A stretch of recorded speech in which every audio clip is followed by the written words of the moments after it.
ఈయన ఇట్లా ఉన్నాడు అంటే పైన ఉన్న ఆయన ఏమైనా బాగున్నాడా మోడీ గారు అంటే ఆయన కూడా గట్లే ఉన్నాడు.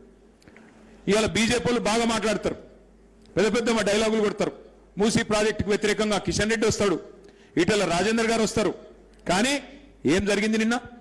మూసీ ప్రాజెక్టులో అక్కడ డిఫెన్స్ ల్యాండ్ ఉన్నది, రక్షణ శాఖ భూమి ఉన్నది.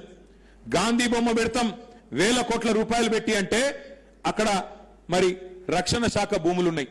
నిజంగా బీజేపీకి నరేంద్ర మోడీ గారికి నిజాయితీ ఉంటే ప్రజల సొమ్ము దోసుకోవద్దు, ఈ పేదవాళ్ళ ఇల్లు కూలొద్దు అన్న నిజాయితీ నీకుంటే ఆ రక్షణ శాఖ భూములు ఎందుకు ఇచ్చినావు? నిన్నగాక మొన్న ఇచ్చిండు నరేంద్ర మోడీ ప్రభుత్వం. బడే బాయ్ छोटे బాయ్ దోనో జోడ్కే చల్ రే అచ్చా. మంచిగా నిన్న భూములు ఇచ్చేసిండు, మొత్తం రక్షణ శాఖ భూములు. మూసీ ప్రాజెక్టు కట్టుకో, గరీబోన్ల ఇల్లు గులగొట్టు, ఇద్దరు కలిసే మనం మంచిగా ప్రజలను మోసం చేద్దామని చెప్పి ఇవాళ దుర్మార్గమైన పనులు చేస్తున్నారు.